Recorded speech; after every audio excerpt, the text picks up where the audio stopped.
Good morning and happy Monday to you all. Beata Bukowski coming after a short hiatus to you here. I spent some time abroad with my kids, enjoyed the time with the family and the bonding that that it did present to me. So I'm ready, refreshed, and driven to get rock and rolling.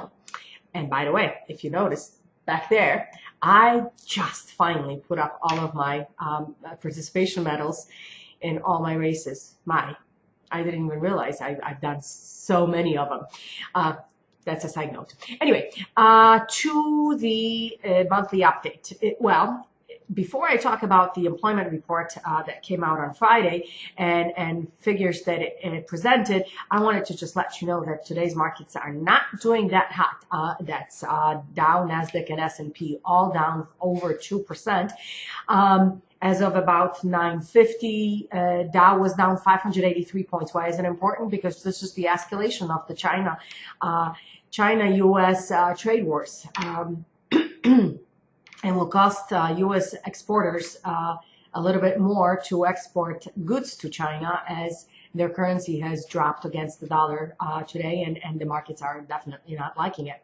The markets didn't like Friday's, actually last Wednesday's Fed meeting or the Fed president's comments either, when he said that where he suggested slightly and then we kind of retract about his intentions as to the Fed fund rate cuts. And by the way, Fed fund rate cut has absolutely nothing in direct correlation to what happens with mortgage interest rates. Mortgage interest rates have all to do with the yield and the 10-year bonds, and they're tied to mortgage-backed securities, trading of the mortgage-backed securities. Mortgages are packaged into instruments that get traded on the markets.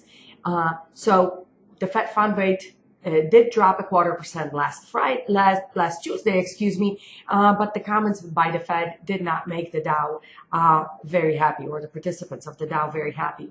Now to the employment report that came out Friday. The Bureau of Labor Statistics, reported that there were 164,000 jobs created in the month of July, which was right in line with expectations. However, there were some negative adjustments to the report for both May and June, which reported about $41,000 change downward. And the unemployment rate still stands at 3.7%.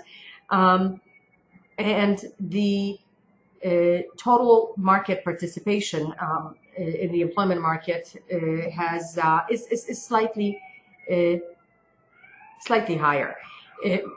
Additionally, and this is an important piece of information, even though hourly earnings have increased by 0.1%, the weekly earnings have dropped, which means that there's less hours being worked. So overall, in summary, job creation is tame, but inflation remains tame as well, and that's actually good for the bonds, and also will essentially be good for the mortgage interest rates. So long term, we're still looking at rates getting better. Please give us a call with any comments, questions, concerns, or if we can just chat. 773-321-0008. Thanks much, and sorry for this lengthy update, but there was lots going on last week. Take care. Have a wonderful, productive, and successful day.